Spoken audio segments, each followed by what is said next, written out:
ಜೈ ಹಿಂದ್. ಎಲ್ರಿಗೂ ನಮಸ್ಕಾರ. Welcome back to competitive world YouTube channel. So ಇವತ್ತಿನ ಒಂದು SSC GD ಎಕ್ಸಾಮ್ನ ಸೆಕೆಂಡ್ ಶಿಫ್ಟ್ ಕ್ವಶನ್ಸ್ನ ಈಗ ಡಿಸ್ಕಷನ್ ಮಾಡೋಣ.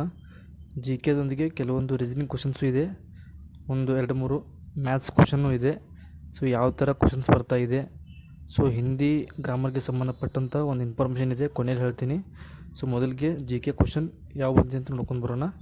ಸೊ ಮೊದಲನೇ ಕ್ವಶನ್ ಏನಪ್ಪ ಅಂತಂದರೆ, ತನ್ನದೇ ಆದ DNA ಹೊಂದಿರುವುದಕ್ಕೆ ಸಂಬಂಧಿಸಿದಂತೆ ಈ ಕೆಳಗಿನ ಯಾವ ಕೋಶದ ಅಂಗಾಂಶವು ಪ್ಲಾಸ್ಟಿಡ್ಗೆ ಹೋಲುತ್ತದೆ? Option A ribosome, mitochondria, lysosome, Golgi ಸಂಕೀರ್ಣ. ಸೊ ಈ ಒಂದು ಕ್ವಶನ್ ಕರೆಕ್ಟ್ ಆನ್ಸರ್ ಯಾವುದಪ್ಪ ಅಂತಂದರೆ option B mitochondria. Okay, next question ನೋಡ್ರಿ.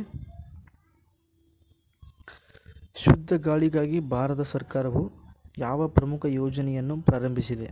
Option A Swachh Bharat mission, ರಾಷ್ಟ್ರೀಯ ಸ್ವಚ್ಛ ವಾಯು ಕಾರ್ಯಕ್ರಮ, ಉಜಾಲ ಯೋಜನೆ, ನಮಾಮಿ ಗಂಗೆ. ಸೊ ಈ ಒಂದು ಕ್ವಶನ್ಗೆ ಕರೆಕ್ಟ್ ಆನ್ಸರ್ ಬಂದ option B Rashtriya Swachh Vayu Karyakram, NCAP, national clean air programme. Okay, so Swachh Bharat mission ಅಂತ ಆಪ್ಷನ್ನ ಕೊಟ್ಟಿದ್ದಾರೆ. ಸೊ ಇದು ಯಾವಾಗ ಸ್ಟಾರ್ಟ್ ಆಯ್ತಪ್ಪ ಅಂತಂದ್ರೆ 2014 ಅಕ್ಟೋಬರ್ 7ರಂದು ಸ್ಟಾರ್ಟ್ ಆಗ್ತದೆ, ಗೊತ್ತಿರಲಿ. ಗಾಂಧೀಜಿಯವರ ಬರ್ತ್ಡೇ, ಹುಟ್ಟುಹಬ್ಬದ ನಿಮಿತ್ತ ಸೊ ಇದೊಂದು ಮಿಷನನ್ನು ಪ್ರಧಾನಿ ನರೇಂದ್ರ ಮೋದಿ ಅವರು ಚಾಲನೆ ಮಾಡ್ತಾರೆ, ಗೊತ್ತಿರಲಿ, ಅದಕ್ಕೆ ಸಂಬಂಧಪಟ್ಟ ಹಾಗೆ. ನೆಕ್ಸ್ಟ್ ಕ್ವಶನ್ ನೋಡ್ರಿ. ಪೂರ್ಣ ಸೂರ್ಯಗ್ರಹಣದ ಸಮಯದಲ್ಲಿ ಸೂರ್ಯನ ಯಾವ ಭಾಗವು ಗೋಚರಿಸುತ್ತದೆ? Option A photosphere, B corona, C ಕೇಂದ್ರ ಭಾಗ, ಡಿ ಕ್ರೋಮೋಸ್ಪಿಯರ್. ಸೊ ಉತ್ತರ ನಿಮಗೆಲ್ಲ ಗೊತ್ತಿರೋ ಹಾಗೆ ಯಾವುದಪ್ಪ ಅಂತಂದರೆ ಕರೋನಾ ಭಾಗ ಮಾತ್ರ ಕಾಣಿಸುತ್ತೆ. ಯಾವಾಗ? ಪೂರ್ಣ ಸೂರ್ಯಗ್ರಹಣದ ಸಮಯದಲ್ಲಿ. ಸೊ ಸೂರ್ಯಗ್ರಹಣ ಯಾವಾಗ ಸಂಭವಿಸುತ್ತಾ? ಇಲ್ಲಿ ನೋಡ್ರಿ, ಸೂರ್ಯ ಮತ್ತು ಭೂಮಿಯ ನಡುವೆ ಚಂದ್ರ ಬಂದಾಗ ಸೂರ್ಯಗ್ರಹಣ ಸಂಭವಿಸುತ್ತೆ, ಗೊತ್ತಿರಲಿ. ನೆಕ್ಸ್ಟ್ ಕ್ವಶನ್ ನೋಡ್ರಿ. ಸುಲ್ ಇ ಕುಲ್, ಸಾರ್ವತ್ರಿಕ ಶಾಂತಿ, ಎಲ್ಲರೊಂದಿಗೆ ಶಾಂತಿ ಎಂಬ ನೀತಿಯನ್ನು ಯಾರು ಜಾರಿಗೆ ತಂದರು?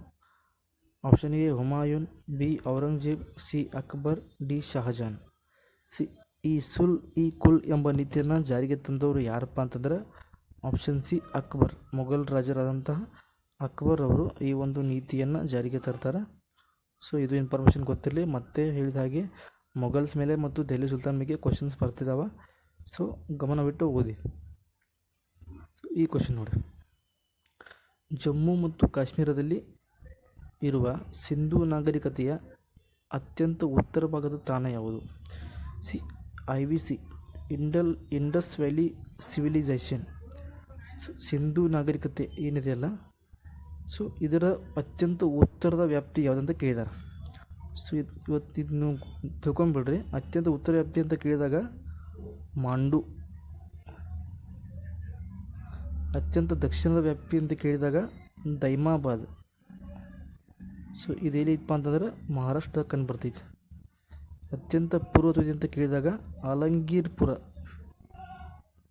ಇಂದಿನ ಆಲಂಗೀರ್ಪುರ ಅಂತ ನೋಡ್ತೀವಿ, ಅತ್ಯಂತ ಪೂರ್ವ ಭಾಗ. ಅತ್ಯಂತ ಪಶ್ಚಿಮ ಭಾಗ ಅಂತ ಕೇಳಿದಾಗ ಪಾಕಿಸ್ತಾನದಲ್ಲಿ ಕಂಡುಬರುವ ಸೂಕ್ತ gender,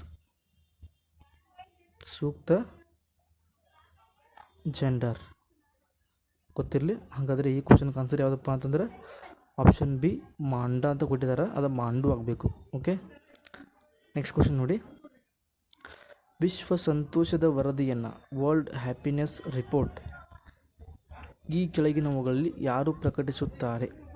option A world bank, B ವಿಶ್ವ ಆರೋಗ್ಯ ಸಂಸ್ಥೆ, ಸಿ ವಿಶ್ವಸಂಸ್ಥೆಯ ಸುಸ್ಥಿರ ಅಭಿವೃದ್ಧಿ ಪರಿಹಾರಗಳ ಜಾಲ, ಡಿ ಅಂತಾರಾಷ್ಟ್ರೀಯ ಹಣಕಾಸು ನಿಧಿ. ಓಕೆ, ಸೊ ಆನ್ಸರ್ ಯಾವುದಪ್ಪ ಅಂತಂದ್ರೆ ಆಪ್ಷನ್ ಸಿ ಇದಕ್ಕೆ ಕರೆಕ್ಟ್ ಆನ್ಸರ್. ವಿಶ್ವಸಂಸ್ಥೆಯ ಸುಸ್ಥಿರ ಅಭಿವೃದ್ಧಿ ಪರಿಹಾರಗಳ ಜಾಲ, United Nations sustainable development solution network. Okay, so ಇದು ಕರೆಂಟ್ ಅಫೇರ್ಸ್ಗೆ ಸಂಬಂಧಪಟ್ಟದ್ದು, ಗೊತ್ತಿರಲಿ ಕ್ವಶನ್. ನೆಕ್ಸ್ಟ್ ಕ್ವಶನ್ ನೋಡ್ರಿ. ಇದು ರೀಸನಿಂಗ್ ಸಂಬಂಧಪಟ್ಟ ಕ್ವಶನ್. ಸೊ ಒಬ್ಬ ಅಭ್ಯರ್ಥಿ ಹೇಳ್ತಾಯಿದ್ರು ಈ ಥರ ರೀಸನಿಂಗ್ ಕ್ವಶನ್ ನಂಬರ್ ಸೇರಿಯಾಗಿ ಬರತ್ತಾವ ಅಂತ. ಏನು ರೀಸನಿಂಗ್ ಕ್ವಶನ್ ಬರ್ತಾಯಿದೆ ಈ ಥರ ಅಂತ. ಸೊ ಇದನ್ನು ನೀವೇ ಸಾಲ್ವ್ ಮಾಡಿ ಕಮೆಂಟಲ್ಲಿ ತಿಳಿಸಿ ಆನ್ಸರ್ ಯಾವುದಪ್ಪ ಅಂತಂದು.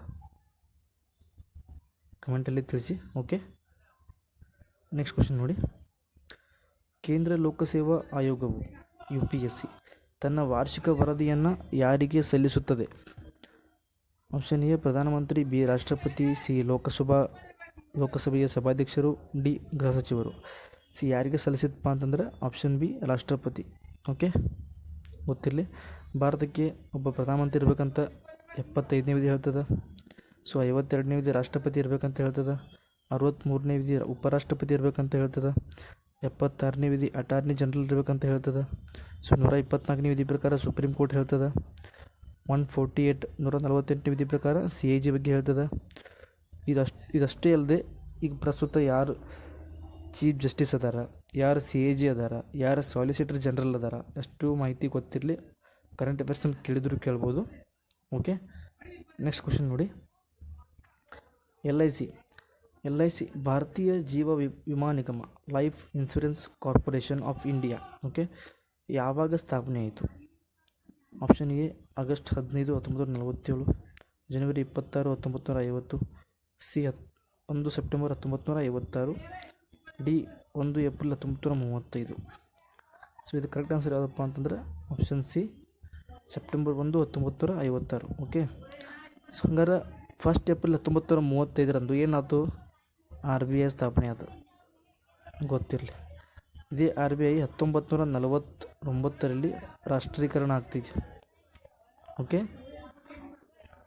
ಇದಿಷ್ಟು ಮಾಹಿತಿ ಇವತ್ತಿನ GK ಕ್ವಶನ್ಸು. ಇನ್ನು ನೆಕ್ಸ್ಟ್ ಕೆಲವೊಂದು ಕ್ವಶನ್ಸು ನಿನ್ನೆ ಮಿಸ್ ಆಗಿದ್ದು. ನಾನು ನಿನ್ನೆ 4ನೇ ಶಿಫ್ಟ್ದು ಏನು ಮಾಡಿಲ್ಲ, ವಿಡಿಯೋ ಮಾಡಿಲ್ಲ. ಸೊ ಅವು ಕೆಲವೊಂದು ಕ್ವಶನ್ ಸಿಕ್ಕಾವು ಇವತ್ತು. ಸೊ ಅವನು ಕೂಡ ನೋಡ್ಕೊಂಬರ್ರಿ ಯಾವ ಥರ ಬಂದಾವಂತ. ಓಕೆ, ಇದು ನೋಡ್ರಿ ಫಸ್ಟ್ ಕ್ವಶನ್. ಪ್ರಸಿದ್ಧ ವೈಜ್ಞಾನಿಕ ಕಾದಂಬರಿ ಫ್ರಾಂಕೆನ್ಸ್ಟೈನ್ನ ಲೇಖಕರು ಯಾರು? ಸೊ ಆಪ್ಷನ್ ಜಾಸ್ತಿ ಸಿಕ್ಕಿಲ್ಲ, ಡೈರೆಕ್ಟ್ ನಾವು ಉತ್ತರನ ಕೊಟ್ಟಿದ್ದೀವಿ. ಉತ್ತರ ಯಾರಪ್ಪ ಅಂತಂದರೆ ಮೇರಿ ಶೆಲ್ಲಿ. ಓಕೆ, ಅದೇ ರೀತಿ ಆಮದು ಮತ್ತು ರಫ್ತು ವ್ಯವಹಾರಗಳ ಮುಖ್ಯ ಲೆಕ್ಕಪತ್ರವನ್ನು ನಿರ್ವಹಿಸುವ ಸಂಸ್ಥೆ ಯಾವುದು? ಸೊ ಉತ್ತರ ಯಾವುದಪ್ಪ ಅಂತಂದ್ರೆ ಎಕ್ಸಿಮ್ ಬ್ಯಾಂಕ್, ಎಕ್ಸ್ಪೋರ್ಟ್ ಮತ್ತು ಇಂಪೋರ್ಟ್ ಬ್ಯಾಂಕ್ ಅಂತ ಕರಿತೀವಿ. ಓಕೆ, ಇದನ್ನ ನಾವು ಈಗಾಗಲೇ ಡಿಸ್ಕಸ್ ಮಾಡಿದ್ದೀವಿ ಫೀಲ್ಡ್ ಹಾಕಿ ಮೈದಾನದ ಬಗ್ಗೆ. ನೆಕ್ಸ್ಟ್ ಯಾವುದಪ್ಪ ಅಂತಂದ್ರೆ ಸೊ ಇದು ನೋಡಿ, ಇಂಗ್ಲೀಷ್ ಅಥವಾ ಹಿಂದಿ ಗ್ರಾಮರಲ್ಲಿ ಈ ಥರ ಕ್ವಶನ್ ಬರ್ತಾಯಿದ್ದಾವೆ. ಶುದ್ಧ ಬರ್ತೀನಿ ಅಂತ ಕೇಳ್ತಿರಲ್ಲ, ಈ ಥರ ಕ್ವಶನ್ ಬರ್ತಿದ್ದಾವೆ.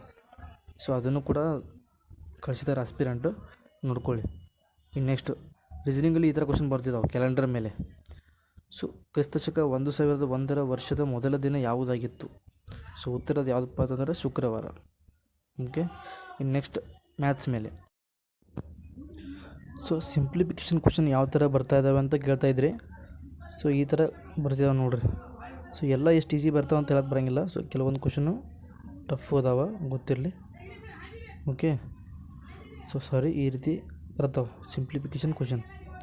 ಓಕೆ, ಇನ್ನು ನೆಕ್ಸ್ಟ್ ರೀಸನಿಂಗ್ ಕ್ವಶನ್ಸ್ ನೋಡಿ. ಇಲ್ಲಿ ಈ ಥರ ರೀಸನಿಂಗ್ ಕ್ವಶನ್ ಬಂದವು. ಕ್ಲಬ್ಬನ್ನು 193 ಅಂತ ಬರೆದ್ರೆ ಸ್ಟಾರ್ಟನ್ನು ಹೇಗೆ ಬರೆಯಲಾಗುತ್ತದೆ? ಸೊ ಈ ಥರ ರೀಸನಿಂಗ್ ಕ್ವಶನ್ ಬರ್ತಿದ್ದಾವೆ. ಇನ್ನು ನೆಕ್ಸ್ಟು LCM ಮೇಲೆ ಕ್ವಶನ್ ಬಂದಿದೆ ನೋಡಿರಿ. LCM ಮೇಲೆ ಈ ಥರ ಕ್ವಶನ್ ಬಂದಿದೆ ಮ್ಯಾಥ್ಸಲ್ಲಿ. ಓಕೆ, ಈ ಥರ ಕ್ವಶನ್ ಬರ್ತಿದ್ದಾವೆ ಮ್ಯಾಥ್ಸಲ್ಲಿ.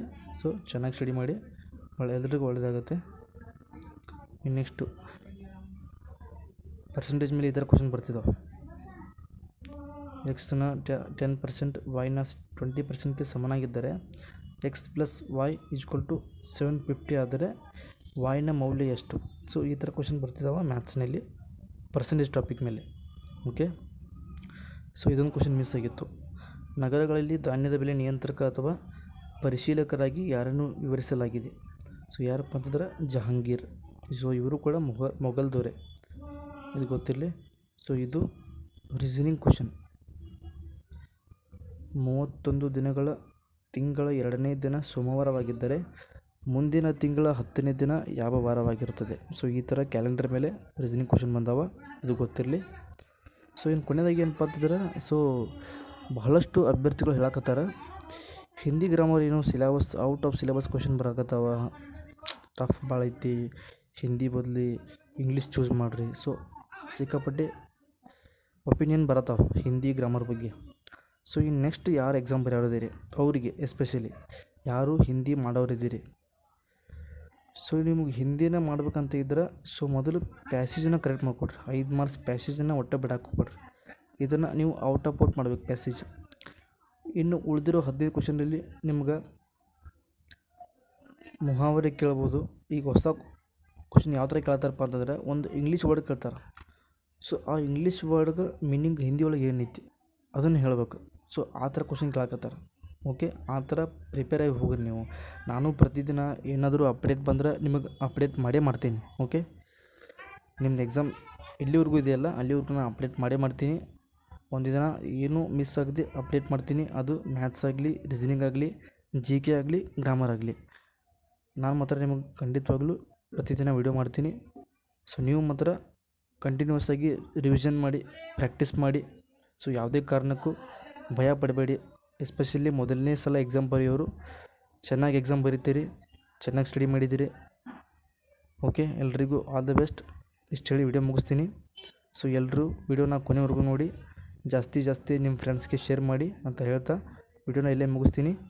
All the best and thank you.